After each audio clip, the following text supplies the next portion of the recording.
Pour la troisième fois, Nicolas Dupont-Aignan se présente à l'élection présidentielle. Député depuis 1997, cet inclassable se réclame du gaullisme social. Cependant, il est davantage à la charnière de la droite et de l'extrême droite.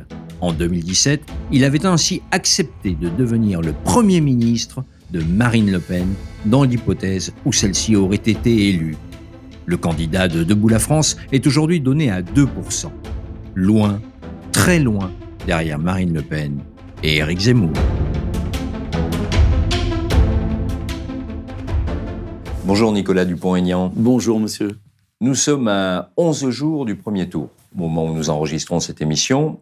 Et il y a une affaire qui monte dans l'opinion, dans les médias, c'est l'affaire McKinsey. Cette affaire, on le rappelle, ce sont les prestations exorbitantes facturées par ce cabinet de conseil, on va dire ça comme ça, qui assiste l'exécutif dans sa mission. Donc, il facture des émoluments extrêmement importants, 893 millions en 2021, 329 en 2020. Et apparemment, la production n'est pas en rapport avec ces factures. Est-ce que vous pensez que cette affaire peut ébranler la présidentielle, voire avoir une influence sur le résultat?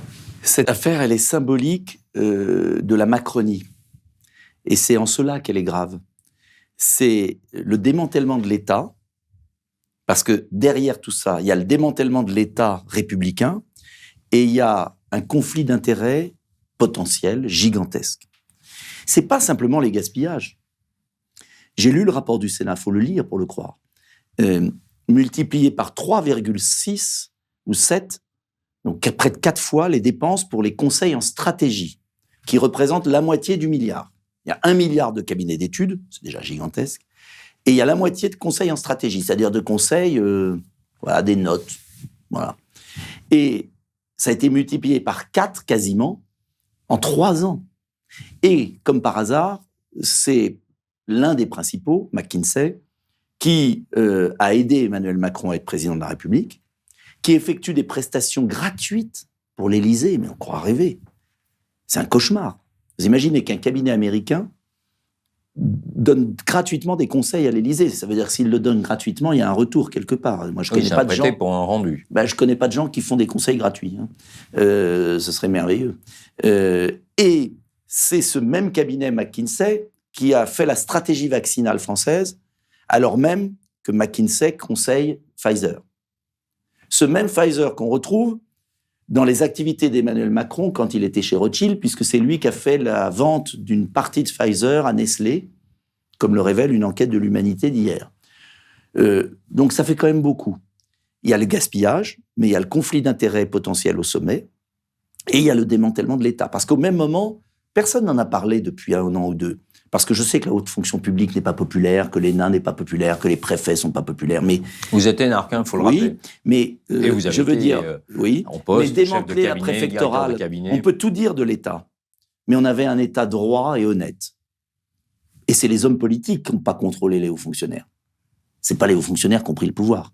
Et donc, démanteler la haute fonction publique, casser la préfectorale, et en même temps les remplacer par des cabinets d'études américains qui conseillent les grandes entreprises et les mettent comme le loup dans la bergerie au cœur de l'État, mais c'est plus qu'un scandale, c'est un scandale d'État.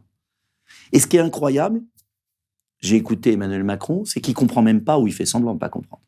Il dit, si c'est du pénal, qu'on me poursuive. Mais ce qu'il ne comprend pas, c'est qu'il y a un problème moral.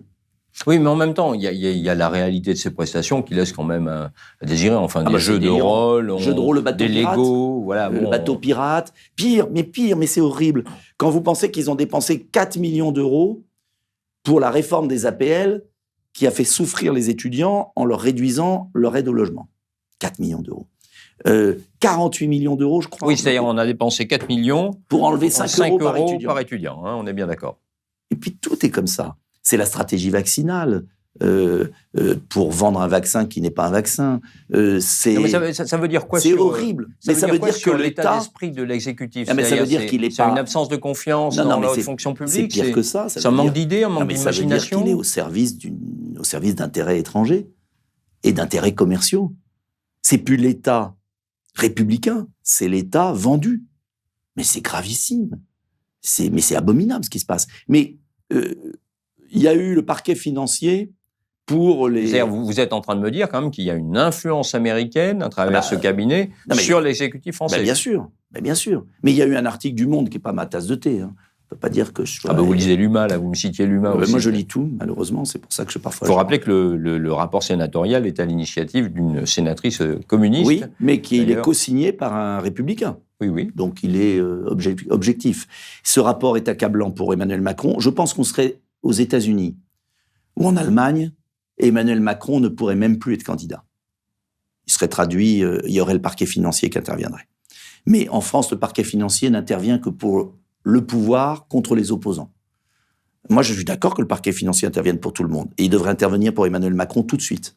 Et la campagne devrait être interrompue dans le sens qu'Emmanuel Macron devrait renoncer à se porter candidat. Il y a aussi la solution de se prononcer dans les urnes. C'est d'ailleurs la solution que vous préconisez. C'est ce que je préconise, que les Français aillent voter. Parce que là, moi, je vais vous dire, j'étais hier à Forbach, j'étais à Nice il n'y a pas longtemps, je fais des réunions publiques, et à chaque fois, je suis à la fois réjoui que les Français commencent à comprendre ce qui se passe, mais très inquiet de voir que toutes ces nouvelles les accablent, les dégoûtent, et peut les conduire à l'abstention. Et moi, ce que je dis, quel que soit, votez pour moi, évidemment, je préfère, mais quoi que vous fassiez, allez voter. Parce que, en fait, les Français croient souvent que s'ils vont pas voter, ils envoient un signal. Et c'est l'inverse. Et vous le savez bien, vous qui êtes journaliste. C'est que s'ils vont pas voter, les hommes politiques s'en foutent éperdument. Et même, ils en sont ravis. Et Emmanuel Macron ne peut passer, être réélu que s'il y a une forte abstention. Donc, je dis aux 20 millions de Français qui ont envie de s'abstenir, mais bouchez-vous le nez, mais allez voter. Et il y a le choix. Il y a 12 candidats, il y a des gens très respectables, de tous bords. Vous avez le choix. C'est pas vrai que vous n'avez pas le choix. Et donc, si vous n'allez pas voter, vous aurez Macron pour 5 ans. Et c'est la destruction de tout l'héritage du Conseil national de la résistance. C'est-à-dire, c'est la destruction de ce qu'on a en commun, qu'on soit de gauche ou de droite. Et c'est pour ça que je suis candidat, parce que moi, j'en ai déjà fait 2, une 3e. C'était pas obligatoirement ma tasse de thé au départ. Mais je le fais sincèrement parce que je pense que j'apporte une petite musique un peu différente, d'un gaullisme social. On va parler de la liberté, j'espère, après. Mais déjà de l'intégrité de l'État, la reconstruction d'un État républicain, quoi. Alors, deuxième question importante d'actualité, c'est l'Ukraine. Les négociations semblent enfin avancer timidement, on va dire. Encore. La Russie a annoncé son intention de restreindre ses activités militaires au Donbass et en gros à la bordure de la mer d'Azov. Première question, vous voulez stopper les sanctions contre la Russie. C'est assez étonnant. Les sanctions économiques inutiles qui se retournent contre les Français. Pas la sanction financière contre les oligarques, la saisie des avoirs, de leurs biens et tout. Attention. Moi, ma position est simple. Je condamne l'agression russe, bien évidemment. Je demande des sanctions financières contre les oligarques. Mais je refuse des sanctions qui se retournent contre les Français. Voilà. Et deuxième point... Donc on ne touche pas au gaz, on ne touche pas au pétrole. De toute façon, on n'y touche pas, actuellement. Il y a un immense... Total... Total, oui, bien sûr. Total est visé parce que Total a toujours été visé par les Américains. C'est la seule multinationale pétrolière qui n'est pas anglo-saxonne. Et donc, il faut la descendre. Et... Total a annoncé qu'il ne négocierait pas de nouveaux contrats. Une folie. Exactement. Total est une magnifique entreprise fondamentale et il faut absolument la défendre. Mais je remarque que les Allemands achètent pour 200 millions d'euros tous les jours du gaz, que les sanctions financières ont une exception gigantesque, discrète, dont on ne parle jamais à la télévision française, sont les banques par lesquelles transite l'argent allemand pour acheter le gaz, et que la France devrait sacrifier sa seule industrie pétrolière. Voilà. Bon, ça, c'est le lobby atlantiste qui règne sur les médias français. Voilà. Donc, on punit la France, mais on laisse l'Allemagne financer la Russie. Bon. Mais heureusement, d'ailleurs, parce que sinon, il n'y a plus d'Europe. Donc, moi, ce que je considère, c'est sanctions contre les oligarques, bien sûr. Deuxièmement, renforcer l'effort de défense européen et français, et allemand et autres. Je suis pour un renforcement de la défense des pays européens, pluriel. D'ailleurs, chaque pays renforce oui. son armée. Parce qu'entre nous, pas pour une défense l'Allemagne européenne. est le passager clandestin de l'Europe depuis beaucoup d'années, puisqu'ils dépensent 1,4% de leur PIB en défense, et nous, on est presque à 2. Ces 0,6%, ils vont pas à autre chose chez nous. Bon. Donc, bien sûr qu'il faut défendre les nations d'Europe. Troisième dans point. le cadre de l'OTAN Non. ou en dehors? Alors, ceux qui veulent dans l'OTAN, on ne peut pas les forcer à en aller. Hein. Bon. Mais pour la France, non. Troisième point. Je dis que ce conflit aurait pu être évité. La seule solution évidente, géopolitique, si on a un cerveau, c'est la neutralité de l'Ukraine, l'autonomie constitutionnelle du Donbass prévue par les accords de Minsk, qui n'a pas été respectée par l'Ukraine, pas par la Russie, par l'Ukraine, c'est un fait historique, et des élections supervisées par l'ONU pour l'ensemble de l'Ukraine, avec bien sûr le retrait des troupes russes. Ça, c'est mon plan de paix. Et depuis des années, les États-Unis, qui veulent diviser le continent européen et à tout prix éviter l'alliance entre la Russie et l'Union européenne, qui est la seule alliance possible pour peser au XXIe siècle et faire face à la Chine et aux États-Unis. C'est la seule alliance possible. Comme la réconciliation franco-allemande a été le seul moyen d'éviter la guerre sur le continent. Et évidemment, de dire ça au moment où il y a des bombes russes et au moment où il y a des souffrances atroces, c'est dur. Mais moi, je ne suis pas candidat pour faire de l'opérette à la télévision. Je suis candidat pour présider la France. Et je dis aux Français, ne tombons pas dans ce piège. J'aurais aimé voir une France gaullienne, comme au moment de l'Irak, qui dise au monde, voilà, les Russes sont coupables, mais les Ukrainiens doivent comprendre aussi qu'il y a une solution de paix. Et j'aurais préféré que les négociations de paix ne soient pas à Istanbul, mais soient à Paris. Et là, je peux vous dire que le prestige de la France et l'écoute de la France aurait été autrement plus importante que d'être le petit télégraphiste de Washington et de Berlin. Alors, Monsieur Dupont-Aignan... Et entre nous, excusez-moi, ça aurait empêché les souffrances des Ukrainiens. Parce que le Bernard-Henri Lévy qui s'agite sur les plateaux télé pour faire la guerre par procuration, c'est pas lui qui va combattre. Il envoie à la mort les Ukrainiens. On leur livre des armes sans les aider et on les envoie à la mort. Je vois pas l'intérêt. Alors, deux questions. La première, la neutralisation de l'Ukraine. Est-ce qu'on peut légitimement demander à un pays de renoncer à sa défense au nom de l'intérêt général. De l'intérêt général et surtout du choc de deux grands empires. Et oui. Mais voilà. Je vais vous dire. Et ça veut dire, ça veut dire poser une vraie question existentielle. Non, mais c'est une vraie question. Et contradictoire. Non seulement existentielle, mais très politique. Ça veut dire que ce pays-là, à la différence des autres, n'a pas le droit aux moyens de son indépendance. Et l'indépendance, ça commence par la force militaire qui est capable de défendre les frontières. Je suis d'accord. Alors, deuxième question. Monsieur Zelensky, aujourd'hui, demande un accord. Alors, il n'est pas contre la neutralisation. En tout cas, c'est ce qu'il... Après le martyre des Ukrainiens. C'est ce qu'il se dit aujourd'hui. S'il l'avait accepté au départ, on n'en serait pas là. C'est ce qu'il se dit aujourd'hui en l'état de ce qu'on sait des négociations. Mais il demande qu'un certain nombre de pays s'engagent à intervenir militairement en cas de nouvelle agression russe, dans l'hypothèse où les Russes se retireraient à l'issue de ces négociations, mais le pays deviendrait donc neutre et il demande des traités d'assistance militaire immédiats, qui sont beaucoup plus contraignants que ceux prévus par l'OTAN d'ailleurs. Alors, démêlons les fils.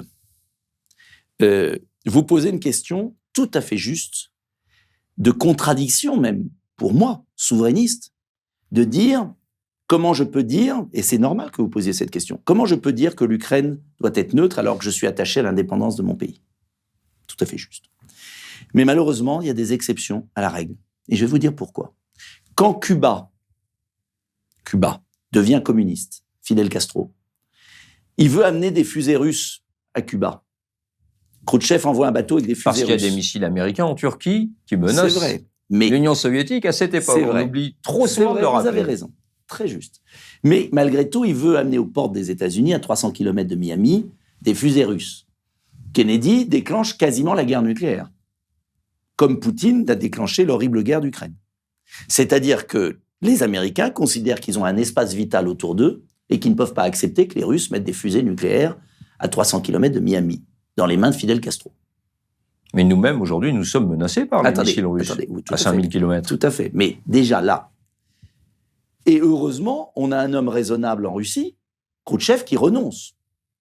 D'accord ? C'est exactement la même chose pour l'Ukraine.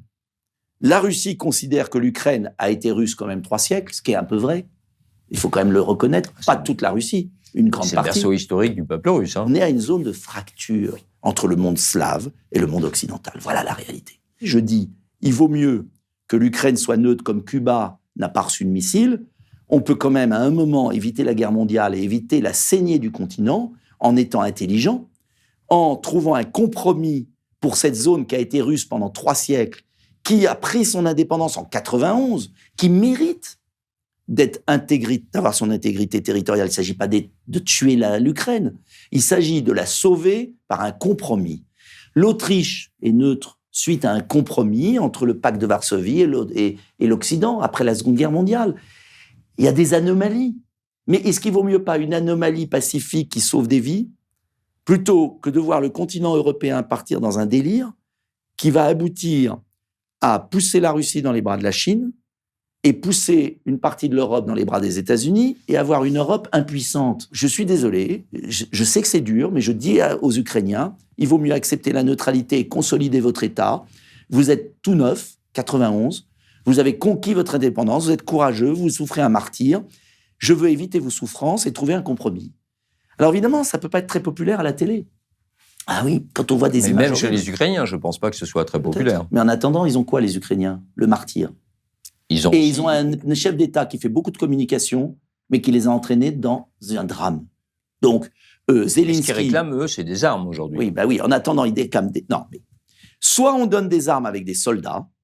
Bah, ils savent se servir des armes, apparemment. Oui, non, mais soit on donne des armes avec des soldats, ça veut dire qu'on rentre dans une 3e guerre mondiale, et heureusement, ni Biden, ni Macron, ni personne ne veut le faire. Soit on donne des armes pour se donner bonne conscience et pour alimenter une guerre civile. J'y suis pas favorable. Voilà. Parce que, en fait, si vous réfléchissez, ce qui se passe en Ukraine, c'est une forme de guerre civile. Ce sont des peuples frères. Et c'est comme si les Wallons et les habitants du Nord-Pas-de-Calais se déchiraient. On a connu, d'ailleurs, c'est pas un hasard, ce problème dans l'ex-Yougoslavie. Oui. En Kraïna, d'ailleurs, c'est le même nom. Hein, Ukraine, Kraïna, c'est le même nom. On a connu ce problème. Pourquoi on a connu ce Parce problème ? que ce sont les marches des empires. Et pourquoi on a connu ce problème ? Parce que les Allemands ont alimenté la guerre en Yougoslavie, avec aussi, de l'autre côté, les Serbes. Et on est rentré dans une logique émotionnelle, irrationnelle. Et en politique étrangère, il faut parfois accepter des compromis. Donc je supplie les Français de ne pas céder à l'émotion immédiate qui peut amener à la guerre totale. Je les supplie, et je ne suis pas pour Poutine. Il faut être ferme vis-à-vis de Poutine, mais il faut donner une porte de sortie. Et la seule porte de sortie, on y vient d'ailleurs. Et ce qui est tragique, c'est qu'il faut la destruction de Mariupol pour qu'on arrive à une solution qui aurait pu être mise en œuvre au début. Mais c'est abominable ce qui se passe. Oui, et en même temps, nous savons très bien que si il y avait un cessez-le-feu, que la Russie conservait le Donbass aujourd'hui, dans 5 ans, dans 10 ans, vous ne pouvez pas exclure une offensive de l'armée ukrainienne pour reprendre le contrôle de son territoire. Voilà pourquoi il faut comme la Croatie l'a fait pendant la guerre de Yougoslavie. Quand il y a une vous savez, c'est comme les disputes familiales où plus personne se souvient pourquoi ils se sont disputés. Et en fait, c'est parti d'un incident. Là, c'est parti du statut de 3 500 000 habitants russophones qui ont aussi le droit à l'existence. C'est quand même l'Ukraine qui a supprimé l'apprentissage de la langue russe. C'est l'Ukraine qui les a bombardés.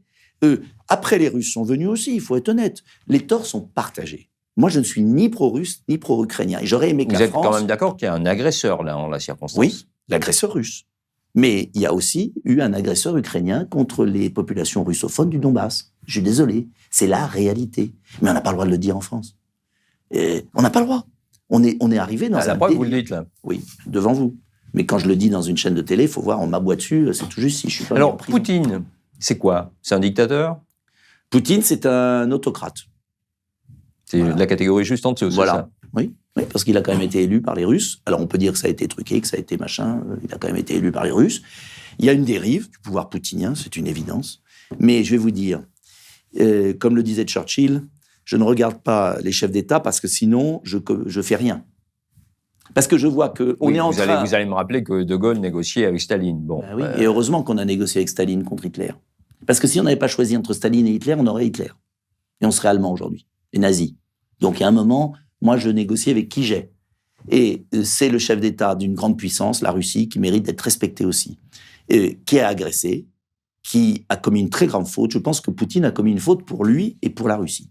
Donc, je ne suis pas du tout pro-poutinien. Je ne l'ai jamais rencontré, je ne suis l'otage de personne. Bon, vous aviez salué son intervention en Syrie. Oui, je maintiens. Et on me ressort toujours ça, donc j'ai gueulé sur France Info ce matin, en disant « Et pourquoi vous ressortez cette phrase ?» en enlevant le contexte. Oui, au moment où il y avait le Bataclan, et où Obama et Hollande soutenaient les rebelles syriens et les armes françaises partaient chez les djihadistes de l'État islamique, j'ai dit, le seul chef d'État qu'il y a aujourd'hui, c'est Poutine, parce que c'est lui qui ne s'est pas trompé de combat. Il attaque l'État islamique plutôt qu'Assad. Et j'ai rien avec Assad. J'ai jamais été le voir, à la différence de politique français. Je n'ai rien à voir. Je suis libre. Je n'ai jamais foutu les pieds chez les dictateurs. Voilà. Donc, et non plus en Arabie Saoudite et au Qatar. Hein, à la différence de la totalité de la classe politique française. Bon. Et je vois que l'Arabie Saoudite, c'est formidable. Le Qatar, on va leur acheter leur gaz. Ils ont pendu 81 personnes, là, dans l'indifférence générale. Où était M. Bernard-Henri Lévy ? Disparu, sous la table. Parce que c'est l'Arabie Saoudite. Vous faites une fixation, là, sur Bernard. Oui, parce que j'en ai assez. Non, mais parce que ça me rend dingue de voir ça à la télé. Ça me rend dingue. Je vois des gens qui ont créé des problèmes en Libye, et Dieu sait si je détestais Kadhafi. Mais ils ont essaimé le djihadisme. C'est la guerre en Libye, il y a beaucoup BHL, mais il y a aussi beaucoup Sarkozy. Sarkozy, bien sûr, les Anglais. Une folie. Et on paye encore les dégâts. La guerre en Irak, on paye les dégâts. L'État islamique, c'est quand même la conséquence de la guerre en Irak américaine. Voilà. Et donc, et les gens réfléchissent plus, quoi. C'est la peur. Mais la peur n'écarte pas le danger. Voilà. Revenons en France. Oui, c'est plus important. Ça aussi, c'est important. Mais je suis content d'avoir pu m'expliquer. Pourquoi un électeur de droite souverainiste voterait pour vous plutôt que pour Éric Zemmour ou Marine Le Pen? D'abord, il y a beaucoup d'électeurs qui ne sont pas de droite qui votent pour moi. Et vous seriez surpris si vous saviez. Mais vous êtes quand même plutôt à droite, ou alors ce serait vraiment un scoop. Ça, c'est vous qui vous le voyez comme ça. Mais moi, je ne me sens pas spécialement de droite, ni de gauche.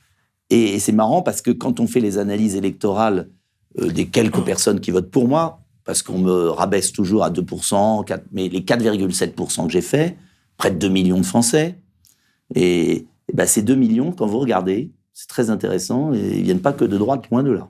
Alors, pourquoi un électeur souverainiste voterait davantage pour vous que pour Éric Zemmour ou Marine Le Pen? Parce que je pense que je suis plus rassembleur, que j'ai une expérience locale, que je sais gérer, et que j'ai un projet beaucoup plus complet et beaucoup plus humaniste, capable de redresser le pays. Voilà.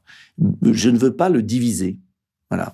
Je ne suis pas un homme de division. Marine Le Pen dit exactement elle a évolué, la même chose. Vous avez raison. Elle dit je ne veux pas brutaliser le pays. Mais en termes de gestion, je pense que c'est un peu meilleur. Voilà. Parce que vous sortez de l'ENA Non, pas du tout. Oh là là. Non. Les énarques, comme gestionnaire, on en a vu d'autres. Non, pas du tout. C'est parce que j'étais maire 22 ans, que j'ai réduit de moitié l'endettement d'une ville qui était surendettée. J'ai été réélu, ça c'est la preuve, hein, 80%, 3 fois de suite dans une ville qui était de gauche. C'est que je ne suis pas un horrible bonhomme de droite. En rigolant, non, je dis ça en rigolant. Parce qu'il y a des gens très bien à droite, heureusement. Je parlais à l'instant de Marine Le Pen.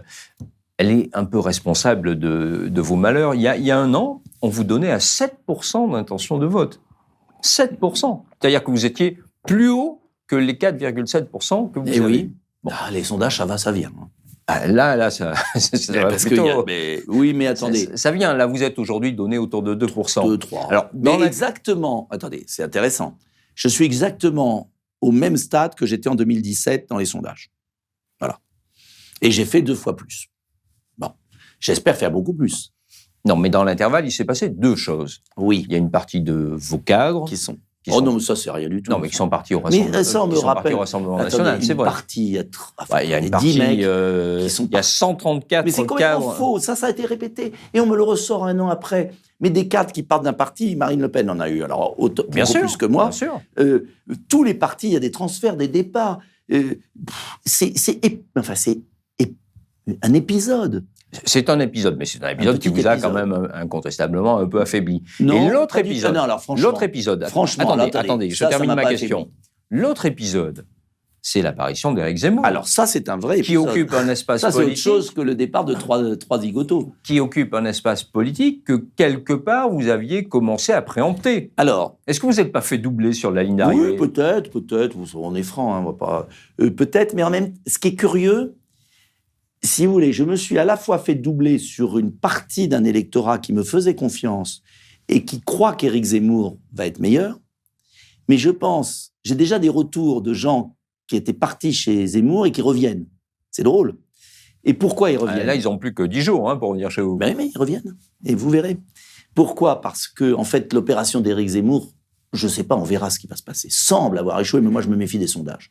Il peut très bien être au second tour, comme moi, comme d'autres, comme Mélenchon, rien n'est joué. Mais je crois, et je l'avais dit à Éric Zemmour, quand on avait parlé ensemble, donc je ne trahis aucun secret, que sa campagne partait sur une illusion de division nationale qui me paraît malsaine. Et avec Éric Zemmour, j'ai des points d'accord, je ne veux pas les nier. On a dit la même chose 100 fois sur l'Europe, sur d'autres choses. Mais j'ai une vision différente de la société parce que j'ai été maire d'une ville de banlieue. Et pour moi, quel que soit son prénom, quand on est un bon Français, qu'on paye ses impôts, qu'on travaille, qu'on est républicain, j'en ai rien à faire du prénom des gens. J'en ai rien à faire de l'origine des gens. Et je suis pour l'assimilation. Et je déteste l'identitarisme, qui pour moi est impensable dans un pays comme la France. Je lui ai dit avant le début de sa campagne, quand il m'a dit l'axe de sa campagne, je lui ai dit jamais avec moi. Je suis d'accord avec toi sur beaucoup de choses, mais ça, c'est pas la France. Oui, on va le voir ensuite. C'est pas la France. C'est pas la France. Pour moi, la France, c'est une ambition, une exception, une vision, liberté, égalité, fraternité. C'est une exigence. On peut être ferme sur l'immigration. Je veux bloquer les flux migratoires parce que je pense qu'on est submergé et qu'il faut stopper. On va en parler. Mais une fois qu'on est en France, on est français. Et je déteste cette division nationale. Et surtout après Macron. D'autant plus qu'on a eu Macron qui a dressé les uns contre les autres. Et je ne vois pas l'intérêt de passer de Macron à Zemmour parce que ce serait dresser les Français les uns contre les autres d'une autre façon. Voilà. Donc ça, pour moi, ce n'est pas possible. Et vous le savez très bien, vous me connaissez, et tous les gens qui m'ont suivi depuis 20 ans savent très bien ce que je suis. Je suis un gaulliste, assimilationniste pour la justice sociale. Voilà. Je veux une France forte, libre et juste. Et je déteste les gens qui sèment la division. Voilà. Donc c'est clair, net, précis. C'est clair. Est-ce que Macron est un assassin? Vous n'avez pas condamné le... De la démocratie, oui. Maintenant, mais dans la foule du meeting qui était je m'en fous. de Zemmour. Attendez, sur d'abord, place du Trocadéro. alors, Dieu sait si je suis en désaccord avec certains points avec Éric Zemmour, mais on lui fait un mauvais procès parce que des gens ont ressenti quelque chose et le disent. Mais on est où? On est dans le procès de Moscou. Non, mais il aurait pu dire arrêtez.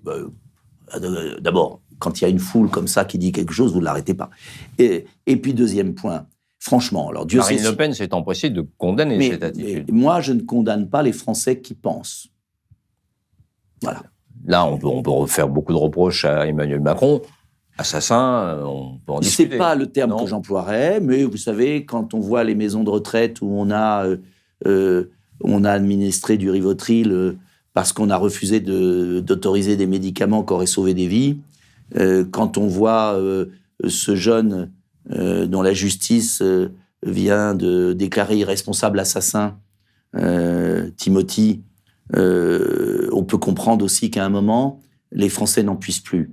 Alors, c'est pas ma méthode. Moi, dans mes meetings, j'ai jamais entendu ça. Je pense qu'il faut plutôt une campagne d'apaisement, mais l'apaisement ne veut pas dire éluder les responsabilités du pouvoir. Voilà. Et ce qui m'intéresse, c'est qu'est-ce qu'on propose. Voilà. Mais j'ai pas à juger ce que ressentent les Français. Alors, sur cette campagne, vous avez déclaré qu'elle est truquée de A à Z. De A à Z. Oui. Alors, c'est quoi, elle est truquée? Comment? Elle est truquée. Alors, je vais vous dire. Oui, bien sûr.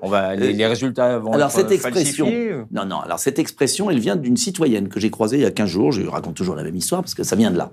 Un jour, dans la rue, une dame me dit « Mais tout est truqué, monsieur Dupont-Aignan, donc je ne vais pas aller voter. » Et je lui dis « Mais mon Dieu, vous avez raison, c'est truqué quand on y réfléchit. » Parce qu'elle m'a expliqué, elle m'a dit... Expliquez-nous en quoi c'est truqué. Les parrainages. Les parrainages, il y a des candidats comme moi qui ont dû passer des mois pour obtenir les parrainages, il y en a d'autres qui les ont d'avance. Deuxième point, le temps de parole. Avant, il y avait 5 semaines d'égalité dans les médias. 5 semaines d'égalité. En 2016, changement. Plus que 2 semaines. Troisième point, les 2 semaines d'égalité, la plupart des chaînes de télé suppriment les émissions. Et c'est là où je me suis engueulé avec RTL. RTL fait des petits déjeuners de l'info 2 heures, 7h30, 9h30, avec 5 candidats pendant la période d'inégalité. Et quand il y a la période d'égalité, allez, 12 minutes parce qu'il faut se taper les candidats. Bon, c'est inadmissible. Les Français ont le droit de comparer. Il n'y a pas de petits et de grands candidats. Il n'y a pas de petits et de grands Français. Ça passe sa vie à parler de République et ils exterminent le suffrage universel. Parce que le suffrage universel, il n'a de sens que s'il y a une égalité de départ. Si on part avec un sac de plomb, de pierre, des semelles de plomb, et on nous dit courir et gagner la course, c'est impossible. Quatrièmement, la manipulation des sondages permanents. Cinquièmement, un président qui ne veut pas discuter, débattre. Aucun président de la Ve République, et c'est pas parce que ce représentant n'a participé à un débat de premier tour. D'accord, mais rien n'interdit aux médias, on n'est plus en 1962, ça a évolué. Ils se disent tous modernes. Eh bien, moi, je serais un grand média français, j'aurais dit, j'invite tout le monde. Si M. Macron ne vient pas, il ne vient pas, il y aura 11 candidats.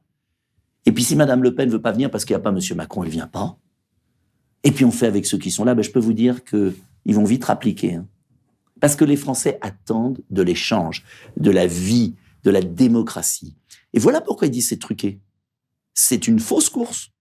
C'est truqué. Alors, face à ça, il y a 2 solutions. Soit on va se coucher. Beaucoup de Français ont envie d'aller se coucher le dimanche 10 avril. Je leur dis, c'est une énorme bêtise. Mais énorme bêtise. Parce que si vous allez vous coucher le 10 avril, c'est fini. Vous allez rester toute votre vie couché. Soit vous allez voter, vous balayez tout ça. Et si les 20 millions de Français qui ont envie de s'abstenir vont voter, je peux vous dire que Macron, il n'est pas au second tour. Vous dites la même chose que Jean-Luc Mélenchon. Totalement. Mais il a raison. Et maintenant, c'est très simple. Soit les Français meurent comme peuple libre, voilà. Et ils sont achetés, ils consomment des séries, ils ont un RSA, une retraite minimum. On va en parler du RSA, retraite minimum, plus de destin, on pense plus. Voilà, on est comme du bétail dans une étable, on vous donne votre avoine, on vous interdit de penser, et puis on vous manipule tous les soirs à vous faire peur. Voilà, le pays, qu'est-ce qu'il est devenu? Eh bien, moi, je suis révolté par ça. Voilà, on a vécu la peur du Covid, on nous a enfermés, on nous a confinés, on nous a injecté un produit qu'on ne connaît pas dans notre corps, on nous a menti. Vous êtes toujours anti-vax? Je ne suis pas anti-vax. Je suis anti-injection expérimentale avec effet secondaire grave sur la jeunesse. Les gens qui se font vacciner, de leur plein gré, oui, après une propagande incroyable. Et je leur dis, vous arrêtez. Vous ne pensez pas qu'aujourd'hui, on a le recul suffisant avec le nombre de gens qui, de par le monde, sont vaccinés? Aucun recul, ça commence à venir, les chiffres. Ce qui se passe chez les jeunes, les problèmes majeurs de santé publique... Monsieur Dupont-Aignan, c'est gravissime. Vous ne pouvez pas quand même nier que la mortalité du Covid a reculé. La mortalité du Covid n'a pas reculé à cause du vaccin, contrairement à ce qu'on nous raconte matin, midi et soir. À cause de quoi, alors? À cause du virus qui a baissé d'intensité, heureusement. Et malheureusement...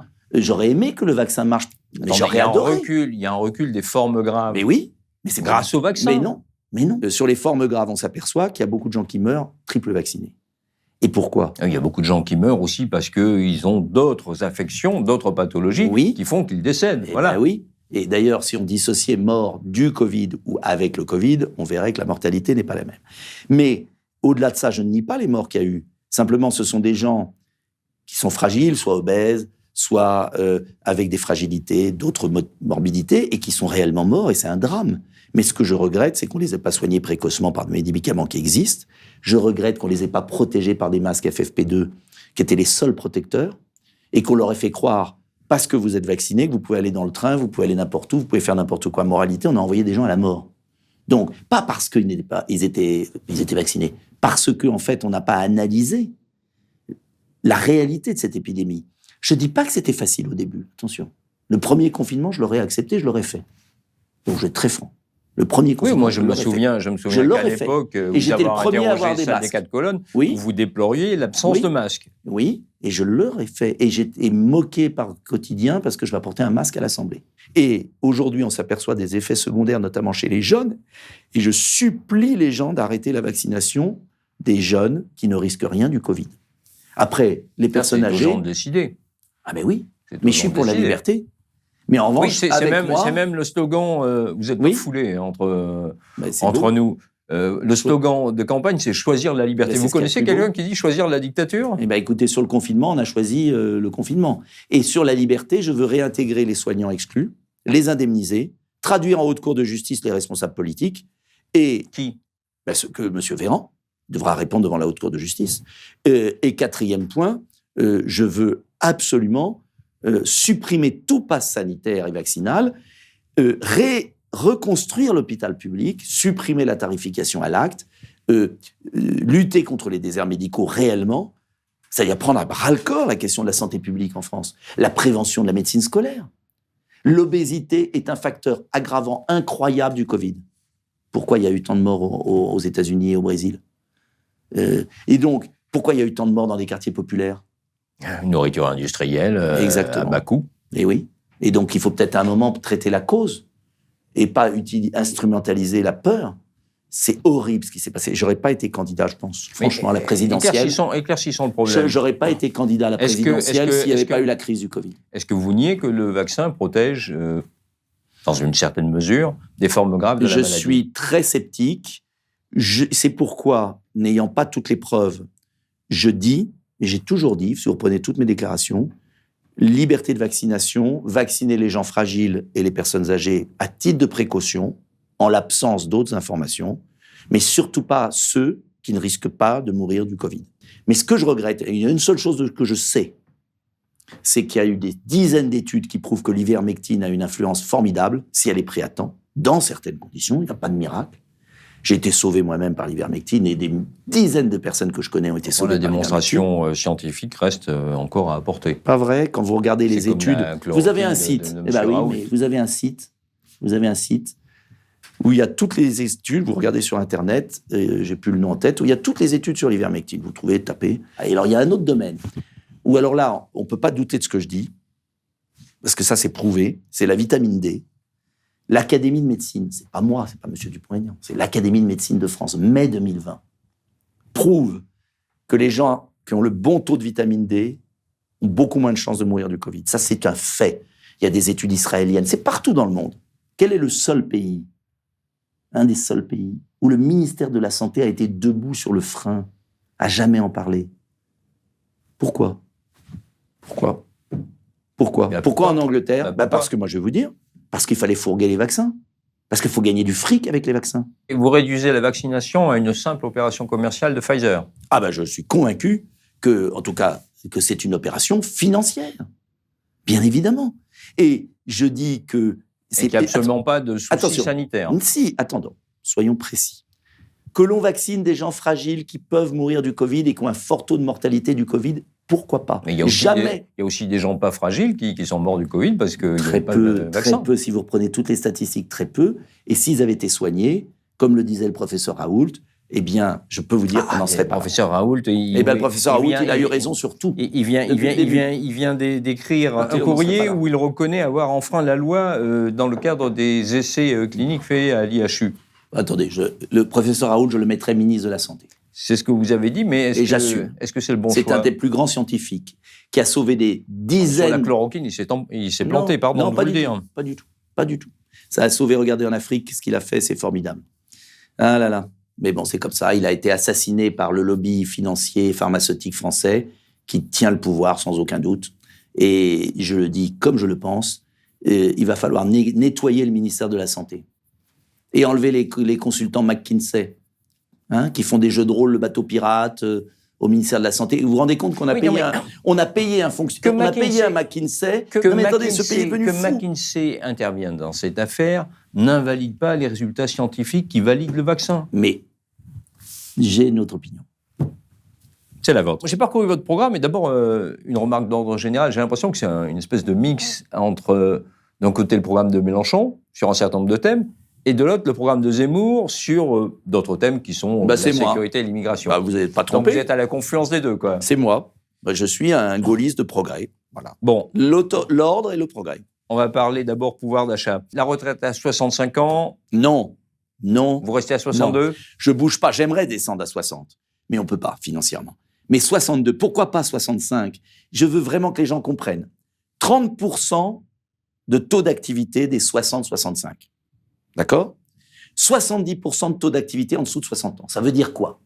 Ça veut dire qu'en France, on ne travaille plus pour une grande partie de la population après 60 ans. Parce que les entreprises vous jettent. Voilà la réalité. Parce que aussi vous êtes fatigué. Parce que quand vous avez commencé à 14 ans, vous êtes usé. Dire la retraite à 65 ans, ou 64 ans pour Zemmour, 64 ans pour Pécresse, c'est indigne. Indigne, humainement. Oui, ça veut dire que ce sont des gens qui n'atteindront pas la retraite. Et oui, et donc ça veut dire quoi ? Ça veut dire qu'ils seront au RSA après le chômage, jusqu'à 65 ans, et après qu'ils auront une retraite avec une décote, et que jusqu'à leur mort, ils seront dans la misère. Tout ça pour économiser, 8 milliards d'euros. Les 8 milliards d'euros que Macron a donnés aux plus riches de France. C'est dégueulasse. Voilà. Alors, sur le RSA quand même, Et moi, je maintiens et j'indexe les pensions de vous venez retraite. de parler du RSA, mais vous êtes d'accord avec le président de la République ? C'est lui qui est d'accord avec moi. Non, Mais il vous va êtes trop loin, d'accord. pour le coup. Vous voulez conditionner Oui. le RSA et toute allocation de réinsertion à un travail d'intérêt général, Oui, mais 15 Oui. heures, 20 heures ? non, pas du tout. Si vous lisez mon programme, ça a J'ai toujours lu, été hein. qu'une journée. Une journée par semaine. Donc, c'est pas du tout 15 heures ou 20 heures. C'est 7 déjà heures. 8 heures. 7 heures. Oui, mais c'est pas du tout la même chose. C'est pas une punition. C'est pas, c'est une insertion. Je veux pas paraboler le Christ, mais donner un poisson, c'est bien, mais apprendre à pêcher, c'est mieux. Donc, c'est de dire simplement, la société doit aux gens du RSA une journée pour la sortir de chez elle. C'est vital. La sortir de la déprime, de cet enfermement. Et je sais de quoi je parle. J'ai été maire 22 ans. J'ai beaucoup connu de mes concitoyens et j'ai toujours essayé de leur donner une chance. Par un boulot municipal, par un stage, les sortir de chez eux. Donc, c'est pas une punition. C'est au contraire une chance. Et puis, c'est aussi dire aux fraudeurs, basta. Parce que je connais aussi des gens au RSA minoritaires, très minoritaires, mais quand même, qui travaillent au noir à côté. Donc, ça suffit, quoi. Donc, ça suffit. Il faut que, donnant. Voilà. Mais pas 15 heures, parce que 15 heures, ça devient une punition. Une journée pour avoir une chance dans la vie. D'accord. Vous voulez augmenter les salaires de 8%. Alors là, j'ai envie de vous dire, il y a quand même une petite entourloupe dans votre proposition. Parce que vous dites, ça va être l'équivalent d'un 13e mois pour tous les salariés jusqu'à 3 SMIC et puis aussi pour les indépendants. Et comment vous financez ça ? Par une baisse des cotisations sociales. C'est-à-dire que... Salarial. Salariales. La différence entre le net et le brut. Oui, mais il y a juste un petit détail. C'est que les cotisations salariales, c'est du salaire différé. Donc vous dites aux gens, je vais vous donner un 13e mois, mais en réalité, pas du tout. C'est eux qui vont, en quelque sorte, le financer. Non. Parce que cet argent que vous allez leur donner, ils ne le retrouveront pas à la retraite. Pas du tout. Lorsqu'on verse des cotisations sociales, Alors, lorsque je verse des vous avez cotisations raison. sociales, c'est de l'argent pour ma retraite, Alors, c'est du salaire différé. Attendez, ça dépend. Vous avez une partie retraite que je sacralise, bien sûr, mais vous avez tout le reste qui alimente les gaspillages de l'État. Et ce que je dis, c'est que en 1967, il y a 50 ans, l'État prenait 8% de charges salariales. Entre le brut et le net, il y avait 8%. Ce qui fait que le patron donnait un salaire, le salarié avait quasiment le salaire que le patron lui donnait. Aujourd'hui, on est passé à 23%. Ça veut dire que l'État kidnappe le quart du salaire. Avant les impôts. Ça suffit. C'est pour ça qu'il y a une frustration au travail. Pourquoi les Français en ont marre de travailler pour être payés des cacahuètes ? C'est parce qu'ils voient bien que c'est pas la faute seulement du patron. Comme les patrons ne peuvent pas donner plus parce que sinon les emplois vont fuir à l'étranger. Je dis, eh bien, l'État va économiser 20 milliards qu'on va donner aux salariés, c'est tout. Et je vais récompenser le travail. Et je prends cet argent sur les immenses gaspillages. J'ai écrit un livre entier là-dessus, où va le pognon ? Notamment, d'ailleurs, il y a les 10 milliards de l'Union européenne, fini. Moi, j'arrête de subventionner l'Union européenne, 10 milliards. 10 milliards, c'est déjà la moitié des 8%. Très bien, mais alors donc... Fini. De la même... Alors, Fini.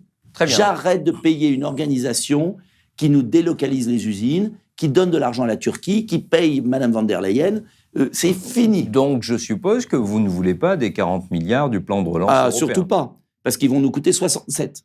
Alors attendez, donc vous dites, je verse pas 10 milliards alors que j'avais l'assurance d'en avoir 40. Mais non, j'avais pas 40, ça c'est une escroquerie. J'avais pas 40, monsieur Mel. C'est 40 jusqu'à 2026. Oui, mais il faut les payer après, ça sera 70. Parce qu'on va les payer, ces 40. Et comment vous relancez l'économie européenne? Mais avec l'argent français. J'ai pas besoin de l'argent européen qui est le mien. Donc on sort de l'Europe. Mais non, on sort pas de l'Europe, on renégocie tout. On arrive, j'arrive au pouvoir, j'envoie mon nouveau traité à tous nos partenaires d'une Europe confédérale. Et c'est à prendre ou à laisser? Oui. Alors, il peut y avoir des ajustements. Mais je dis, c'est très simple. Soit la France s'en va, soit vous modifiez les règles du jeu, parce que moi, je ne marche plus. Je ne donne plus 10 milliards à une organisation qui ne contrôle pas nos frontières, qui est dans le lobby d'intérêt permanent, qui déclare la guerre à tout va. Vous savez que rétablir les frontières nationales et surtout les surveiller, on chiffre ça autour de 1 milliard. C'est France Stratégie qui dit ça. Oui, tout à fait. Ben, c'est moins que le milliard. Je préfère le donner pour mes frontières que pour les cabinets d'études. Entre nous. Hein. Oui, donc d'accord, mais on ne va pas tout ramener à McKinsey quand même. Non, hein. vous avez raison. C'est pas l'unité de compte de ça pourrait être l'unité de compte. Une année McKinsey. C'est pas 1 milliard d'ailleurs, le McKinsey. C'est moins. Oui, c'est l'ensemble des cabinets. C'est l'ensemble des cabinets, il faut être honnête. Non, mais attendez, il y a des choix politiques. Plutôt que de donner 10 milliards par an à l'Union européenne alors qu'on donnait 1 milliard sous Chirac, il y a 20 ans, 1 milliard, c'est normal 1 milliard, qu'on donne 1 milliard pour les pays plus pauvres. Je l'accepte totalement. On doit être solidaire des pays plus pauvres, mais 10 milliards, c'est le budget de l'enseignement supérieur. On a peut-être quand même le droit de garder cet argent, par exemple, pour les retraités. Et puis, à l'inverse, on a peut-être le droit aussi de faire le ménage chez nous sur la grande fraude fiscale internationale. On peut taxer l'utilisation des données personnelles par les grandes boîtes de GAFAM. On peut lutter contre la fraude à la TVA. J'ai écrit un rapport parlementaire dessus. Enfin, je veux dire, on fait croire aux gens qu'il n'y a aucun choix possible. Et pourquoi les gens votent plus ? Parce qu'ils se disent, de toute façon, je vote, ça sert à rien. On me dit que rien n'est possible. Ah non, mais moi, je nie pas qu'il y ait un choix. Simplement, il y a des choix. J'essaye de vérifier avec vous la cohérence de vos choix. Bah, ils sont cohérents. Donc, ils sont audacieux et cohérents. Moi, j'ai quelques hésitations. Quand je vous lis, vous voulez récupérer 14 milliards qui sur la fraude à la carte vitale, oui. Voilà. Sauf que le problème, ce chiffre sort d'une extrapolation d'estimation faite dans les pays voisins évidemment, de la parce France. Que personne contrôle. Donc on dit c'est à peu près 3% du volume des prestations servies par l'assurance sociale. En réalité, on n'en sait rien. On n'en sait rien. Non, mais on n'en sait rien tellement on est dans la nullité. Donc, je vous dis que oui, on peut récupérer 20 milliards. Là-dessus, on peut récupérer 20 milliards sur la grande fraude à la TVA. La Belgique l'a fait. Quand même un État, la Belgique l'a fait. On peut récupérer 10 milliards sur l'Union européenne, mais ça fait déjà 50. Et je le partage en deux. En vrai, tout ça, c'est quand même beaucoup de conditionnels. Hein.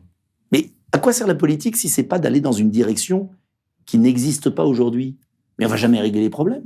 Quand j'ai repris ma ville en difficulté... Compter sur la répression des différentes fraudes, c'est comme... je veux dire, c'est comme la fraude fiscale. On a une idée de la fraude fiscale. Après, il faut... Excusez-moi, en 2013, quand j'ai dit qu'on pouvait récupérer des milliards, on m'a ri au nez. Et ensuite, les gouvernements successifs l'ont fait. Notamment sur l'impôt sur les sociétés, l'optimisation fiscale, il y a des progrès, il faut être honnête. Donc, tout n'est pas gelé. On peut faire des choses. Alors, peut-être qu'on ne réussira pas tout, mais si on ne se donne pas des objectifs, on ne les fera jamais. Quand il y a une fuite d'eau chez vous, vous bouchez le tuyau. Là, ça part de partout. Et après, on dit aux pauvres gens, serrez-vous la ceinture, mais je peux vous assurer qu'il y en a qui ne se serrent pas la ceinture. Un mot sur les institutions. Donc, vous voulez instaurer ou généraliser le référendum. Et le RIC. Que j'avais inventé avant qu'il s'appelle RIC, référendum d'initiative populaire, vous pouvez retrouver en 2012. Vous voulez une dose de proportionnel, donc un député sur 5 serait proportionnel. Et vous diminuez le nombre de parlementaires. Mais pas trop, parce qu'au début, je voulais le diminuer plus fortement. Et puis j'ai vu que c'était... 500 députés au lieu de 577. Voilà, alors qu'avant j'étais à 400. J'ai échangé là-dessus, pour que les zones rurales restent représentées. D'accord. Vous voulez un septennat révocatoire. Et je veux supprimer le Conseil économique et social qui sert à rien, qui est un repère de rien. Qui est bien pratique pour le pouvoir, pour placer les gens dont on ne sait plus quoi faire. Voilà, et qu'il faut payer. Donc, septennat révocatoire à mi-mandat, renouvelable ou pas ? Oui, renouvelable, oui. Pour faire quelque chose... pour 2 fois 7 ans. Donc je vais vous dire. Si on vous élit pour 7 ans, vous pourriez repiquer pour 7 ans supplémentaires. Je pense qu'on fait quelque chose de bien en 15 ans. Il n'y en a qu'un qui l'a fait dans l'histoire de la 5e, c'est Mitterrand. Hein. Oui, mais je pense qu'on fait quelque chose de bien qu'avec la durée. Donc, de toute façon, quand on en a un bon, il faut le garder. Alors, révocatoire à mi-mandat, c'est quoi ? C'est quoi ? C'est l'idée. C'est l'idée compliquée. C'est pas facile. Je pense que le quinquennat est une vraie catastrophe. Mais en même temps, quand on en a un mauvais, imaginez qu'on ait Macron 7 ans, ça aurait été dur. Donc, c'est un peu la question que j'allais vous poser. Et vous avez tout à fait raison. Quand on en a un mauvais, il faut mieux s'en débarrasser vite. Quand on en a un bon, il faut le garder. Mais c'est le peuple qui juge. Donc j'ai pensé que le septennat donnait une durabilité importante dans l'équilibre des institutions, mais qu'à mi-mandat, comme en Californie, je trouve que l'idée du référendum révocatoire, avec un certain nombre de signatures, 2 millions, il faudrait que ce soit quand même costaud, alors que mon référendum d'initiative citoyenne, il est à 500 000 signatures. C'est-à-dire que 500 000 Français se réunissent, enfin signent un papier, et on peut consulter les Français par référendum, sans filtre du Parlement. Alors qu'aujourd'hui, il y a le filtre, c'est 4 millions de signatures, ce qui est impossible. Sur le référendum révocatoire, à mi-mandat, on peut dégager un président si vraiment il se moque des gens. Et ça, c'est le peuple qui décide. De l'air, il faut de l'air, il faut que la respiration démocratique reprenne. Sinon, on va finir avec un peuple écœuré de tout. Et ça finira dans la rue. Quand j'ai dit que ça finirait dans la rue parce que c'est truqué, je ne l'ai pas dit pour attiser la violence. Au contraire, je l'ai dit parce que si on n'a pas les urnes, on a la rue, quoi. C'est mécanique. Autre point sur les institutions, mauvaise nouvelle pour nos amis corses, ils n'auront pas d'autonomie avec vous. Ni les Bretons, ni les Basques, surtout personne. Pas d'autonomie. Écoutez, arrêtez avec ça. D'abord, ils l'ont déjà, l'autonomie. Et qu'ils en fassent quelque chose. Et qu'ils utilisent leurs compétences. Qu'ils règlent la question des déchets, ça fait déjà combien d'années qu'ils sont élus. Qu'ils règlent les problèmes dont ils ont la charge. Et les Corses seraient très heureux. Et qu'on arrête la démagogie. Voilà. Après, si les Corses veulent l'indépendance, ils la décident. Alors vous êtes 2 candidats au moins à dire ouvertement non à l'autonomie. L'autre, c'est Fabien Roussel, qui a pris position là-dessus récemment. Non, ça suffit. J'y étais en Corse leur dire. Et j'ai eu un très bon accueil en Corse. Et je leur ai dit la vérité. Alors en revanche, états généraux de la Corse, et on met tous les flux financiers qui passent en Corse et qui repartent. Voilà. Et en revanche, ils ont raison sur un point, je pense vraiment, c'est que l'administration d'État est assez méprisante quand même en Corse. Et deuxième point, je pense qu'ils ont raison sur le problème de la spéculation immobilière dans les zones côtières, qui chasse les Corses de leur territoire. C'est insupportable pour eux, surtout dans une île. Mais ce problème-là doit être traité pour l'ensemble de la nation, parce que c'est le même problème sur la Côte d'Azur, c'est le même problème dans le Luberon, c'est le même problème dans les zones touristiques. C'est que les habitants de ces régions touristiques où le prix de l'immobilier a flambé, les jeunes sont chassés de leur village. Et ça, c'est un problème que connaissent les cantons suisses. Et je voudrais qu'on arrive à trouver, j'ai toujours pas réussi à trouver le bon dispositif, mais je voudrais qu'on trouve un dispositif de résidence qui permette, dans le respect de l'égalité républicaine, comme en Suisse, de permettre aux jeunes, dans des zones de spéculation immobilière, de rester vivre au pays. Donc je suis pas anti-Corse, j'adore la Corse. Ma femme est à moitié corse, donc je connais bien la Corse. Mais simplement, je pense qu'il faut dire la vérité aux Corses et pas les traiter en enfants. Ils ont eu 4 statuts depuis 82. Donc c'est pas une question de statut maintenant. C'est une question, bien sûr, on peut améliorer le statut et donner un peu plus d'autonomie sur un point ou un autre, mais pas cette espèce de délire, la Polynésie, enfin, c'est-à-dire, il restera quoi? Plus rien pour et donc ça sera l'indépendance. Donc faut pas se tromper. Voilà. Sur le régalien, maintenant, là, vous êtes vraiment un homme de droite. Pourquoi je dis ça? Parce que, d'ailleurs, c'est insultant pour les gens de gauche. Hein. Mais non, mais c'est insultant pour les gens de gauche. Non, je vais vous dire pourquoi. Moi, je vous renvoie à Clémenceau. Hein. Parce que quand on est de gauche, on devrait être pour la délinquance. Je vais vous dire pourquoi. Ça, c'est incroyable. Je vais vous dire pourquoi. Ça, c'est un vieux schéma. C'est votre côté un peu... C'est votre seul côté un peu bizarre. Non, mais je veux dire... On retrouve ce que je voulais dire, c'est qu'on retrouve du classique qu'on pourrait retrouver chez M. Ciotti, qu'on retrouve chez Mme Le Pen, qu'on retrouve chez M. Zemmour. Tout à fait. Voilà, donc et qu'on devrait trouver chez des gens de gauche, d'ailleurs. C'est curieux. Il y a aussi des gens de gauche. Chez Cazeneuve, il y avait ça. Donc, recrutement de 30 000 policiers. Oui. Plus 10 000 personnels administratifs et techniques. Donc, ce seraient les gens qui... C'est dégager des policiers, des tâches d'enquête. C'est comme je veux dégager les médecins des tâches administratives. D'accord.